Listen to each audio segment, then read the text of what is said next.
សូមស្វាគមន៍មកកាន់វគ្គរង្វាន់នៃការគោរពមេរៀនទី8ហើយយើងចូលមកដល់អ្នកដែលមានឋានៈស្មើគ្នាសូមអានព្រះបន្ទូលរបស់ព្រះយេស៊ូវម្ដងទៀតនៅម៉ាថាយជំពូក10អ្នកណាទទួលអ្នករាល់គ្នាក៏ដូចជាទទួលខ្ញុំហើយអ្នកណាទទួលខ្ញុំក៏ដូចជាទទួលព្រះអង្គដែលចាត់ខ្ញុំឲ្យមកអ្នកណាទទួលឬគោរពព្យាការីម្នាក់ក្នុងនាមលោកជាព្យាការីអ្នកនោះនឹងទទួលរង្វាន់ជាព្យាការីគឺសំដៅលើអ្នកដឹកនាំយើងហើយចូលដល់ចំណុចបន្ទាប់អ្នកណាទទួលមនុស្សសុចរិតម្នាក់ក្នុងនាមលោកជាមនុស្សសុចរិតអ្នកនោះនឹងទទួលរង្វាន់ដូចមនុស្សសុចរិតខ្ញុំជឿអស់ពីចិត្តថាព្រះយេស៊ូវមានបន្ទូលអំពីអ្នកស្មើនឹងយើង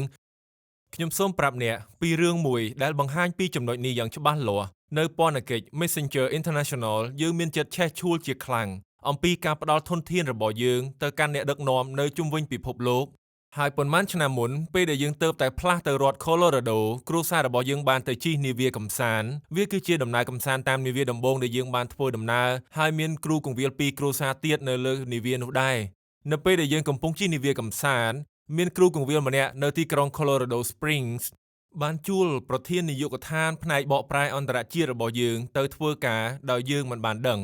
ហើយខ្ញុំចាំមិនភ្លេចសោះព្រោះនៅលើនាវានោះយើងមិនអាចប្រើទូរស័ព្ទបានទេហើយនោះជាហេតុផលដែលកូនយើងចូលចិត្តជិះនាវានោះខ្លាំងព្រោះប៉ានិងម៉ាក់គេមិនអាចប្រើទូរស័ព្ទបានយើងក៏ឡើងផែវិញហើយអង្គុយចាំនៅកន្លែងរង់ចាំដ៏ធំមួយដែលគេដាក់វេលាយើងមកហើយទូរស័ព្ទខ្ញុំក៏មានលោតសារជាច្រើនឡើងហើយមានសារមួយនោះពីនាយកបុគ្គលិករបស់យើងដែលថាសូមប្រញាប់ទូរស័ព្ទមកខ្ញុំក៏ទូរស័ព្ទទៅគាត់ហើយគាត់ថាលោកគ្រូចនគ្រូកងវិលឈ្មោះនេះបានជួលនាយកអន្តរជាតិរបស់យើងទៅធ្វើការហើយខ្ញុំក៏លាន់មកថាម៉េច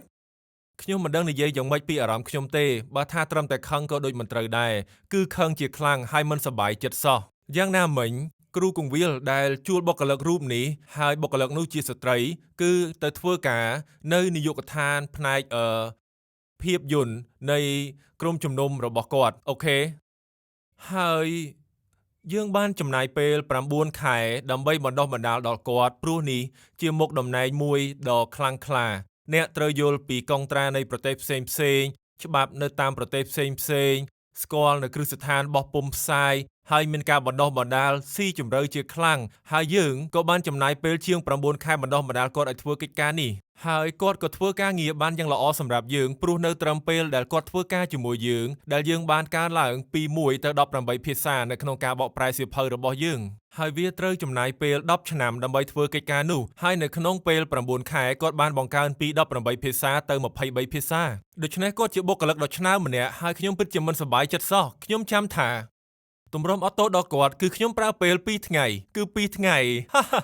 ហើយខ្ញុំចាំថានៅថ្ងៃទី2ខ្ញុំក្រោកឡើងនៅពេលព្រឹកហើយខ្ញុំក៏អធិដ្ឋានថាព្រះអង្គអើយខ្ញុំខឹងនឹងគាត់ខ្លាំងណាស់ខ្ញុំថាសូមទ្រង់ជួយខ្ញុំឲ្យអត់ទោសដល់គាត់ផងហើយខ្ញុំចាំថាព្រះវិញ្ញាណបាននាំខ្ញុំឲ្យគិតហើយមានបន្ទូលមកកាន់ខ្ញុំថាកូនប្រុសអើយយើងចង់ឲ្យកូនជូននាឡិកាដៃថ្មីរបស់កូនទៅដល់គាត់ពេលដែលយើងជិះកម្សាន្តតាមនាវានោះនៅមួយសប្តាហ៍មុនខ្ញុំបានឃើញនាឡិកាដៃដ៏ស្អាតមួយដែលមានតម្លៃល្អហើយខ្ញុំក៏ទិញនាឡិកានោះព្រោះខ្ញុំត្រូវការនាឡិកាដៃថ្មីហើយខ្ញុំក៏ថាបាទព្រះអង្គខ្ញុំដឹងថាទ្រង់ព្យាយាមធ្វើអ្វីហើយខ្ញុំថាខ្ញុំនឹងជូននាឡិកាដៃថ្មីខ្ញុំទៅដល់គាត់ដែលខ្ញុំបានទិញលើនាវានោះហើយខ្ញុំមានអារម្មណ៍ដូចជារបូតឆ្នុកមួយមកហើយកំហឹងនឹងចិត្តជូរចត់ក៏ហូរចេញពីខ្ញុំពេលនោះខ្ញុំដឹងថាខ្ញុំអាចចូលទៅជួបគាត់ខ្ញុំដឹងថាខ្ញុំមិនអាចទៅជួបគាត់បានទេនៅពេល2ថ្ងៃដំបូងព្រោះខ្ញុំពិតជាខឹងនឹងគាត់ខ្លាំងមែនទែនខ្ញុំក៏ទូរស័ព្ទទៅគាត់តាមពិតគាត់ជាមិត្តភក្តិខ្ញុំម្នាក់ខ្ញុំក៏ថាសួស្ដីខ្ញុំនិយាយឈ្មោះគាត់តើលោកមានដឹងថាលោកបានធ្វើអ្វីទេនៅក្នុងការយកនាយកដ្ឋានផ្នែកបកប្រែអន្តរជាតិរបស់យើងទៅធ្វើការនោះខ្ញុំថាលោកបានខ្ជះខ្ជាយពេល9ខែនៅក្នុងព្រះរាជរបស់ព្រះគាត់ថាម៉េចតើលោកនិយាយពីអីហ្នឹងខ្ញុំថានៅពេលដែលលោកយកនាយកអន្តរជាតិរបស់យើងទៅធ្វើការតើលោកមានដឹងទេថាប៉ុន្មានខែដែលយើងបានបណ្ដុះបណ្ដាលគាត់ឲ្យធ្វើកិច្ចការនេះពេលវេលាដែលខ្ញុំបានដាក់ទុនពេលវេលាដែលក្រុមយើងបានដាក់ទុនហើយពេលវេលាដែលគាត់បានលះបង់ឥឡូវនេះលោកបានបញ្ចប់កិច្ចការទាំងនោះដោយសារតែលោកបានជួលគាត់ឲ្យទៅធ្វើកិច្ចការមួយដែលមិនពាក់ព័ន្ធជាមួយការបកប្រែអន្តរជាតិសោះគាត់ថាទេខ្ញុំមិនដែលគិតអញ្ចឹងផងខ្ញុំក៏ថាសុំសួរបន្តិចបានទេហេតុអ្វីបានជាលោកគ្រូមិនមកនិយាយជាមួយខ្ញុំសិនខ្ញុំក៏ថាគាត់ធ្វើការជាមួយក្រុមយើងសុកហើយប្រសិនបើលោកឲ្យប្រាក់ខែគាត់ច្រើនជាងនេះឬក៏ផ្ដល់អត្ថប្រយោជន៍ជាកញ្ចប់ច្រើនដល់គាត់វាអាចជាការផ្ដល់ជូនមួយដ៏ល្អដែលអាចឲ្យគាត់បដូរចិត្តដែរខ្ញុំក៏ថាខ្ញុំពេញចិត្តប្រសិនបើលោកគ្រូមកនិយាយជាមួយខ្ញុំសិនខ្ញុំនឹងនិយាយថាខ្ញុំមិនចង់ឲ្យនាយកថ្មីរបស់យើងចេញពីក្រុមការងារយើងទេប៉ុន្តែបើលោកមានអារម្មណ៍ថាគាត់សមសម្រាប់ការងារក្រុមលោក សូមឲ្យគាត់អធិដ្ឋានហើយស្ដាប់ពីព្រះជាម្ចាស់វិញតែអ្វីដែលធ្វើឲ្យខ្ញុំមិនសប្បាយចិត្តនោះគឺលោកគ្រូធ្វើរឿងនេះពីក្រោយខ្នងខ្ញុំហើយមិនបាននិយាយជាមួយខ្ញុំសោះពេលដែលយើងទាំងពីរមានទំនាក់ទំនងនឹងគ្នាគាត់ថាលោកគ្រូចនខ្ញុំពិតជាសុំទោសហើយគាត់ពិតជាមានន័យដូច្នេះមែនយើងក៏បាននិយាយគ្នាច្រើនតាមទូរស័ព្ទហើយខ្ញុំក៏ថាតើខ្ញុំអាចទៅជួបលោកនៅការិយាល័យលោកនៅថ្ងៃស្អែកបានទេគាត់ថាបានតើខ្ញុំក៏ទៅការិយាល័យគាត់ហើយនិយាយថាខ្ញុំមានអារម្មណ៍ថាចង់ជូនរបស់នេះទៅលោកគ្រូហើយខ្ញុំក៏យកនាឡិកាដៃដាក់ក្នុងប្រអប់វិញមើលទៅគឺស្អាតមែនទែនគាត់ក៏បើកប្រអប់នោះហើយថាមិនគួរឲ្យជឿសោះខ្ញុំទៅតែប្រាប់ប្រពន្ធខ្ញុំនៅអាទិត្យមុនថាខ្ញុំត្រូវការនាឡិកាដៃថ្មីខ្ញុំថាខ្ញុំគ្រាន់តែចង់ជូនវាទៅលោកព្រោះខ្ញុំពិតជាស្រឡាញ់លោកខ្ញុំសូមប្រាប់លោកអ្នកមកទល់សប្តាហ៍ថ្ងៃនេះគាត់និងខ្ញុំនៅតែជាមិត្តជិតស្និទ្ធនឹងគ្នាហើយអញ្ចឹងខ្ញុំចាំបានថាក្រោយពីគាត់ឈប់ធ្វើការជាមួយយើងត្រូវរកបុគ្គលិកថ្មីសម្រាប់មុខតំណែងនេះហើយយើងទទួលបានបុគ្គលិកជាស្ត្រីម្នាក់ចូលមកហើយខ្ញុំដាក់រហស្សនាមឲ្យគាត់ថាមនុស្សខ្លាគឺខ្ញុំហៅគាត់អញ្ចឹងថាមនុស្សខ្លាគាត់មានឈ្មោះថាដាស៊ីស្ត្រីជាបុគ្គលិកមុនបាននាំការបកប្រែពី18ទៅ23ភាសាគឺកើនឡើង5ភាសាក្នុងពេល9ខែហើយដូចខ្ញុំប្រាប់លោកអ្នកនោះពិតជាអស្ចារ្យណាស់មែនទេស្ត្រីជាបុគ្គលិកថ្មីនេះដាស៊ីដែលជាមនុស្សខ្លានេះគាត់បានបង្កើនការបកប្រែនៅក្នុងពេល9ខែដំបូងដែលគាត់បានធ្វើការជាមួយយើងគាត់បានធ្វើឲ្យការបកប្រែកើនឡើងពី23ភាសាទៅ40ភាសានាងគឺជាមនុស្សដ៏អស្ចារ្យណាស់ហើយសប្តាហ៍ថ្ងៃនេះយើងមាន111ភាសាប៉ុន្តែក្នុងពេលត្រឹមតែ9ខែនោះព្រះជាម្ចាស់បានប្រើប្រាស់នាងឲ្យបង្កើនលទ្ធផលដ៏អស្ចារ្យសម្រាប់យើងបើនិយាយអំពីរង្វាន់នោះពិតជាអស្ចារ្យណាស់ហើយខ្ញុំសូមបន្ថែមនៅរឿងដ៏អស្ចារ្យមួយទៀតព្រោះសម្រាប់ខ្ញុំនោះជារង្វាន់ដ៏អស្ចារ្យបំផុតការដែលទទួលបានបុគ្គលិកម្នាក់ដែលអាចធ្វើការ 4-5 ដងច្រើនជាងបុគ្គលិកមុនហើយនេះគ្រាន់តែជារង្វាន់បន្ថែមទេ6ខែក្រោយមកខ្ញុំក៏បានទៅក្រុមជំនុំមួយអធិប្បាយនៅព្រឹកថ្ងៃអាទិត្យហើយខ្ញុំទៅពិសាអាហារពេលល្ងាចជាមួយគ្រូគង្វាលនិងប្រពន្ធគាត់និងអ្នកជំនួញពីក្រុមជំនុំអ្នកជំនួញនិងខ្ញុំនោះក៏ចូលបន្ទប់ទឹកហើយយើងក៏សម្ងួតដៃបន្ទាប់ពីលាងដៃរួចហើយបរិសុទ្ធនោះក៏សួរខ្ញុំថាលោកគ្រូចនតើលោកគ្រូចង់បាននាឡិកាដៃបែបណាហើយខ្ញុំមើលមុខគាត់ហើយក៏សួរថាលោកសួរលេងឬក៏សួរមែនហ្នឹងគាត់ថាអត់ទេខ្ញុំពិតជាចង់ដឹងមែនតើអ្វីទៅជានាឡិកាដៃក្នុងក្តីស្រមៃរបស់លោកគ្រូហើយខ្ញុំថាជាច្រើនឆ្នាំមកនេះខ្ញុំស្រឡាញ់នាឡិកាដៃ Mark Breitling ខ្ញុំសូមប្រាប់អ្នកពីប្រវត្តិរឿងរ៉ាវនោះបន្តិចមានពេលមួយដែល Lisa និងខ្ញុំបានឃើញបរិសុទ្ធម្នាក់ពាក់នាឡិកាដៃ Mark Breitling នោះវាជានាឡិកាដៃបែបអាកាសចរហើយខ្ញុំឧស្សាហ៍ជិះយន្តហោះខ្ញុំចូលចិត្តដំណើរអាកាសចរហើយខ្ញុំក៏ថាអូខ្ញុំចង់បាននាឡិកាដៃនោះមែនទែនខ្ញុំឆ្ងល់ថាវាថ្លៃប៉ុន្មានទៅណោះហើយខ្ញុំក៏ទៅមើលនៅហាងប៉ុន្តែនាឡិកានោះមិនមានលក់នៅគ្រប់ទីក្រុងទេគឺលក់នៅតាមទីក្រុងធំប៉ុណ្ណោះហើយខ្ញុំឃើញតម្លៃនាឡិកាដៃនោះហើយក៏ថាអត់ទេគ្មានផ្លូវទេអញ្ចឹងខ្ញុំក៏លែងគិតពីវាហើយពេលគាត់សួរពីនាឡិកាដៃក្នុងក្តីសម័យរបស់ខ្ញុំត្រូវប្រាប់គាត់ដោយត្រង់ខ្ញុំថានោះគឺនាឡិកាដៃ Breitlingតើអ្នកដឹងថាមានអ្វីកើតឡើងនៅក្នុងបន្ទប់ទឹកនោះទេបរិសុទ្ធអ្នកជំនួយនោះក៏លាត់ដៃអាវគាត់ឡើងគាត់ពាក់អាវធំគាត់លាត់ដៃអាវឡើងហើយក៏ទាញនាឡិកា Breitling លំដាប់កំពូលមួយចេញពីកដៃរបស់គាត់ក៏ថាលោកគ្រូចនពេលលោកគ្រូអធិប្បាយនៅពេលព្រឹកនេះព្រះវិញ្ញាណបន្តមានបន្ទូលមកខ្ញុំថានាឡិកាដៃនេះជារបស់លោកគ្រូខ្ញុំទើបតែទិញវា2-3សប្តាហ៍មុនហើយខ្ញុំសូមជូនទៅលោកគ្រូហើយគាត់ក៏ឲ្យនាឡិកា Breitling លំដាប់កំពូលនោះមកខ្ញុំនេះគឺជារង្វាន់មួយការដែលខ្ញុំគោរពដល់គ្រូគង្វាលដែលមិនបានគោរពដល់ខ្ញុំតើលោកអ្នកដឹងថាខ្ញុំបានរកឃើញអ្វីទេគឺយើងទទួលរង្វាន់ដ៏អស្ចារ្យជាងគេពីឋានសួគ៌នៅពេលដែលយើងគោរពដល់អស់អ្នកដែលមិនគោរពយើង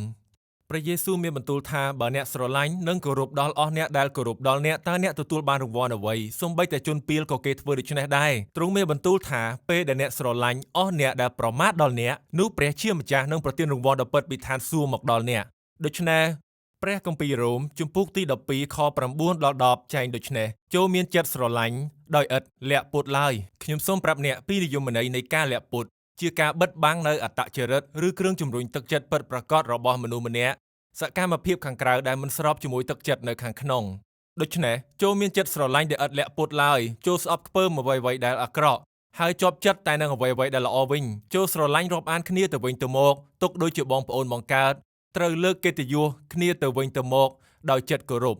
ខ្ញុំចង់អានប្រសាសន៍របស់លោកប៉ូលនៅហ្វីលីបជំពូក2ជូនលោកអ្នកសូមស្ដាប់ប្រសាសន៍ទាំងនេះដូច្នេះបើបងប្អូនពិតជាទទួលការដាស់តឿនអ្វីមួយដែលរួមជាមួយព្រះគ្រីស្ទបើសេចក្តីស្រឡាញ់ពិតជាលើកទឹកចិត្តបងប្អូនបើព្រះវិញ្ញាណពិតជាប្រទានឲ្យបងប្អូនរួមរស់ជាមួយគ្នាឬបើបងប្អូនពិតជាមានចិត្តអាណិតអាសូរសូមបំពេញអំណររបស់ខ្ញុំដោយមានចិត្តគំនិតតែមួយមានសេចក្តីស្រឡាញ់តែមួយមានចិត្តថ្លើមតែមួយនិងមានឆន្ទៈតែមួយកុំធ្វើអ្វីដែលចង់ប្រកួតប្រជែងគ្នាឬដែលអួតបំផោងឡើយផ្ទុយទៅវិញត្រូវដាក់ខ្លួនហើយចាត់ទុកអ្នកឯទៀតថាប្រសើរជាងខ្លួន សូមណែនាំកម្មវិធីទូរស័ព្ទ Messenger X ជាកម្មវិធីដ៏ថ្មីសន្លាងសម្រាប់ការ download ធនធាននិងបើកមើលវីដេអូជាបណ្ណាល័យ digital ទាំងមូលដែលមានធនធានសម្រាប់ការបង្កើតសិស្សពីលោកគ្រូចននិងអ្នកគ្រូលីសាបូវីរួមទាំងការបង្រៀនជាវីដេអូសៀវភៅសំឡេង e-book វីដេអូខ្លីៗព្រះគម្ពីរនិងច្រើនថែមទៀតកម្មវិធីនេះអាចប្រើប្រាស់នៅគ្រប់ឧបករណ៍ទាំងអស់និងឥតគិតថ្លៃដោយមានជាង111ភាសាការបង្កើតសិស្សសម្រាប់គ្រប់គ្នានៅគ្រប់ទីកន្លែងសូម download កម្មវិធីទូរស័ព្ទឬចូលទៅគេហទំព័រ messengerx.com កាលដែលខ្ញុំនៅជាគ្រឹះបរិស័ទវ័យក្មេងខ្ញុំរស់នៅក្រុងដាឡាស់រដ្ឋតិចសាសមានថ្ងៃមួយខ្ញុំបានអធិដ្ឋានហើយខ្ញុំឮព្រះអង្គម្ចាស់មានបន្ទូលមកខ្ញុំទ្រង់មានបន្ទូលថាកូនប្រុសអើយកូនដឹងទេថាយើងឲ្យតម្លៃកូនខ្លាំងជាងខ្លួនឯងពេលខ្ញុំឮទ្រង់មានបន្ទូលបែបនោះខ្ញុំគិតថាមិនអាចទេគ្មានផ្លូវទេដែលទ្រង់ឲ្យតម្លៃខ្ញុំខ្លាំងជាងអង្គទ្រង់នោះទ្រង់ជាស្ដេចនៃសកលលោកទាំងមូលទ្រង់ជាព្រះអធិការរបស់ខ្ញុំទ្រង់ជាព្រះជាម្ចាស់គ្មានផ្លូវទេដែលទ្រង់ឲ្យតម្លៃខ្ញុំខ្លាំងជាងអង្គទ្រង់ខ្ញុំនិយាយបែបនេះខ្ញុំនិយាយថាខ្ញុំមិនជឿទេលុះត្រាតែទ្រង់ប្រទានខគម្ពីរ3មកខ្ញុំចេញពីសម្ព័ន្ធមេត្រីថ្មីសិនព្រោះព្រះគម្ពីរចែងថាព្រះបន្ទូលបានសម្រេចចេញពីមាត់របស់សាក្សី2ឬ3នាក់ហើយតើអ្នកដឹងថាអ្វីដែលអស្ចារ្យទេខ្ញុំមិនមានអារម្មណ៍ថាត្រូវប្រុងប្រយ័ត្នឬមិនមានអារម្មណ៍ថាខកចិត្តឬកំហឹងពីព្រះអង្គម្ចាស់ក្នុងការសុំអត្ថបទគម្ពីរ3នោះទេទ្រង់មានបន្ទូលមកខ្ញុំភ្លាមៗថាកូនប្រុសអើយតើហ្វីលីបជំពូក2ចែងដូចម្ដេចនេះគឺជាអត្ថបទគម្ពីរដែលខ្ញុំទើបតែអានឲ្យលោកអ្នកស្ដាប់តាន់ទេកុំធ្វើអ្វីដែលចង់ប្រកួតប្រជែងគ្នាឬដែលអួតបំផងឡើយផ្ទុយទៅវិញត្រូវដាក់ខ្លួនហើយចាត់ទុកអ្នកឯទៀតថាប្រសើរជាងខ្លួនខ្ញុំស្គាល់ខគម្ពីរនោះចេញពីចិត្តព្រោះខ្ញុំបានទន្ទិញខនោះខ្ញុំក៏និយាយខគម្ពីរនោះឲ្យថាអត់ទេមិនត្រឹមត្រូវទេនោះគឺលោកប៉ូលកំពុងប្រាប់ក្រុមជំនុំក្រុងហ្វីលីបឲ្យតម្លៃគ្នាទៅវិញទៅមកនោះគឺមិនរាប់ទេទ្រង់មានបន្ទូលថាកូនអើយយើងមិនប្រាប់កូនយើងឲ្យធ្វើអ្វីដែលយើងខ្លួនឯងមិនធ្វើទេខ្ញុំថាបាទព្រះអង្គហើយកាលនោះលីសានិងខ្ញុំយើងមិនទាន់មានកូនទេទ្រង់ថាឪពុកម្ដាយជាច្រើនមានបញ្ហានៅត្រង់នោះគេប្រាប់កូនគេថាកុំឆ្លោះគ្នាប៉ុន្តែគេឆ្លោះគ្នាហើយគេក៏ឆ្ងល់ថាហេតុអ្វីបានជាកូនគេធំឡើងចេះតែឆ្លោះគ្ន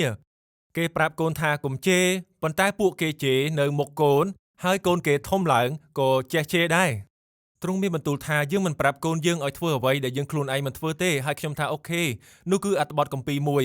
ចុះព្រះអង្គអត្ថបទគម្ពីរទី2ជាអ្វីខ្ញុំចាំមិនភ្លេចហើយទ្រង់មានបន្ទូលបែបនេះតើអ្នកណាជាប់នៅលើឈើឆ្កាងជាអ្នកឬជាយើងហើយខ្ញុំថាគឺព្រះអង្គទ្រង់មានបន្ទូលថាយើងជាប់លើឈើឆ្កាងទទួលយកបាបអ្នកការកាត់ទោសកំហុសភាពអាម៉ាស់ជំងឺរោគាព្រោះយើងឲ្យតម្លៃអ្នកប្រសើរជាងខ្លួនយើងហើយខ្ញុំចាំថានៅពេលនោះគឺខ្ញុំក្តុកក្តួលចិត្តជាខ្លាំងអត្ថបទគម្ពីរមួយទៀតដែលទ្រង់ប្រទានមកព្រោះខ្ញុំសុំខគម្ពីរ3ពីទ្រង់1ពេត្រុសជំពូក2ខ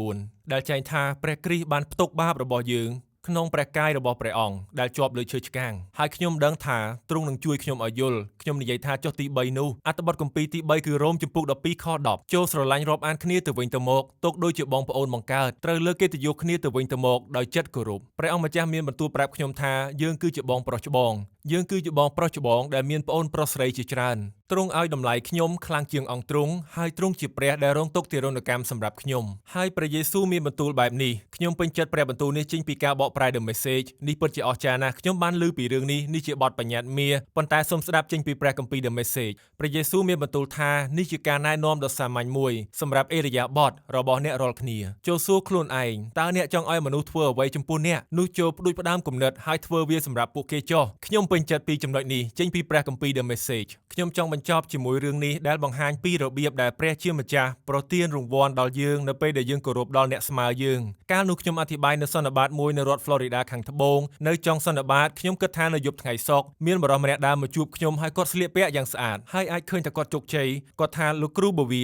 ខ្ញុំសូមនិយាយជាមួយលោកគ្រូបន្តិចបានទេហើយខ្ញុំថាបានតើមានរឿងអីដែរគាត់ថាខ្ញុំចង់ប្រាប់ទីបន្ទាល់មួយដល់លោកខ្ញុំថាបានតើគាត់ថាខ្ញុំមានក្រុមហ៊ុនមួយដែលធ្វើប្រភពទឹកហើយយើងធ្វើប្រភពទឹកជាពិសេសសម្រាប់ការ design សួនច្បារហើយគាត់ថាក្រុមហ៊ុនធ្វើសួនច្បារដ៏ធំជាងគេនៅភាគខាងត្បូងរដ្ឋ Florida បានតាក់ទងមកយើងហើយគេបានឲ្យយើងធ្វើការងារដែលមានតម្លៃជាទឹកប្រាក់ជាង$117,000ក្នុងការធ្វើរូបសំណាកទាំងនេះហើយមានទឹកហូរធ្លាក់ចុះមកហើយមានរបស់របរបែបទាំងអស់នេះហើយគាត់ថាយើងក៏បានធ្វើការងារនោះហើយបញ្ចប់រួចរាល់ធ្វើបានយ៉ាងល្អហើយស្អាតល្អមែនទែនប៉ុន្តែគេមិនបើកលុយឲ្យយើងទេគាត់ថាខ្ញុំដឹងតែគេមានលុយដើម្បីបើកឲ្យយើងគាត់ថារៀងរាល់ថ្ងៃកន្លងផុតទៅហើយខ្ញុំកាន់តែខឹងខ្លាំងឡើងហើយខឹងខ្លាំងឡើងទៀតហើយចុងក្រោយនោះខ្ញុំក៏បានរិះគន់ក្រុមហ៊ុននេះ ប្រាប់ដល់បុគ្គលិករបស់ខ្ញុំព្រោះវាធ្វើឲ្យយើងពិបាកមែនទែនសម្រាប់ក្រុមហ៊ុនរបស់យើងព្រោះយើងត្រូវយកលុយទៅទិញសម្ភារៈនិងរបស់របរជាច្រើនគាត់ថាបន្ទាប់មកខ្ញុំឮលោកគ្រូអធិប្បាយអំពីរង្វាន់នៃការគោរពគាត់ថាលោកគ្រូចនព្រះវិញ្ញាណបានប៉ះពាល់ចិត្តខ្ញុំជាខ្លាំងគាត់ថាខ្ញុំចាំថាភ្លាមនោះខ្ញុំក៏បានទៅជួបបុគ្គលិករបស់ខ្ញុំហើយនិយាយថាឥឡូវនេះខ្ញុំកែប្រែចិត្តគំនិតពីការនិយាយអាក្រក់ពីក្រុមហ៊ុននោះខ្ញុំបានធ្វើខុសតាមរបៀបដែលខ្ញុំនិយាយទៅកាន់ពួកគេគឺខ្ញុំមិនបានគោរពពួកគេខ្ញុំទៅជួបគ្រួសារខ្ញុំហើយធ្វើកិច្ចការដដែលហើយជាជំហានបន្ថែមខ្ញុំបើកឡាន30នាទីហើយទៅជួបម្ចាស់ក្រុមហ៊ុនធ្វើសួនដ៏ធំមួយនេះខ្ញុំក៏អង្គុយជាមួយតកែក្រុមហ៊ុននោះលោកគ្រូចនខ្ញុំមិនដឹងថាគាត់ជាគ្រឹះបរិស័ទឬអត់ទេគ្រាន់តែនិយាយជាមួយគាត់ដូចជាគ្រឹះបរិស័ទហើយគាត់ក៏ថាខ្ញុំបានប្រព្រឹត្តអំពើបាបប្រឆាំងនឹងលោកហើយខ្ញុំបាននិយាយមិនល្អពីលោកទៅកាន់បុគ្គលិកយើងលោកជំពាក់លុយយើង$117,000ខ្ញុំដឹងថាលោកមានលុយដើម្បីបើកឲ្យពួកយើងប៉ុន្តែលោកមិនទាន់បើកទេ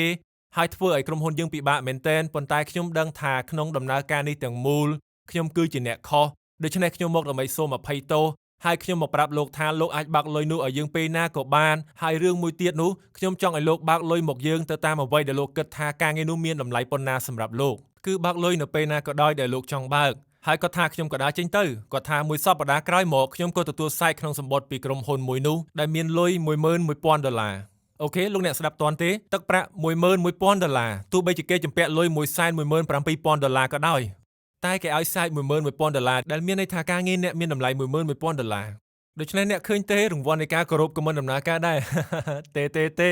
នេះជាអ្វីដែលនឹងកើតឡើងគាត់ឈរនៅទីនោះហើយខ្ញុំចាំស្ដាប់ថាមានអ្វីកើតឡើងបន្ទាប់មកគាត់មើលមកខ្ញុំហើយថា2សប្តាហ៍កន្លះបន្ទាប់ពីនោះក្រោយពីខ្ញុំបានសែក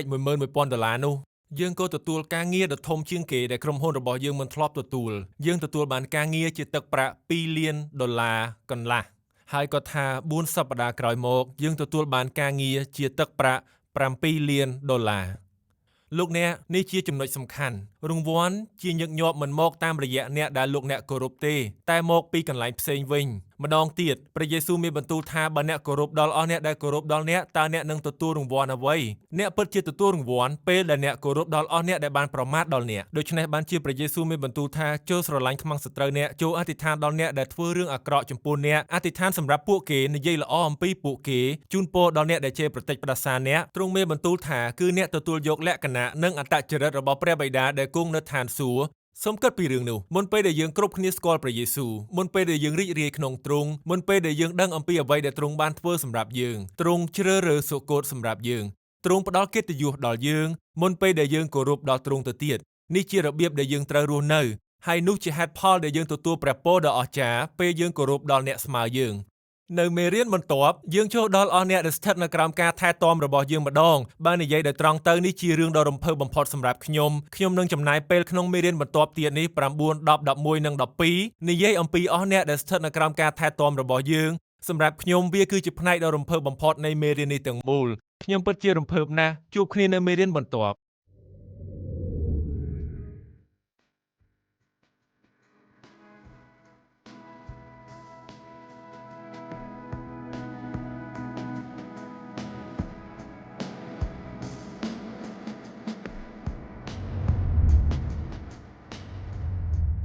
សូមណែនាំកម្មវិធីទូរស័ព្ទ Messenger X ជាកម្មវិធីដ៏ថ្មីសន្លាងសម្រាប់ការដោនឡូតធនធាននិងបើកមើលវីដេអូជាបណ្ណាល័យ Digital ទាំងមូលដែលមានធនធានសម្រាប់ការបង្កើតសិស្សពីលោកគ្រូចននិងអ្នកគ្រូលីសាបូវីរួមទាំងការបង្រៀនជាវីដេអូសៀវភៅសំឡេង e-book វីដេអូខ្លីៗព្រះគម្ពីរនិងច្រើនថែមទៀតកម្មវិធីនេះអាចប្រើប្រាស់នៅគ្រប់ឧបករណ៍ទាំងអស់និងឥតគិតថ្លៃដោយមានជាង111ភាសា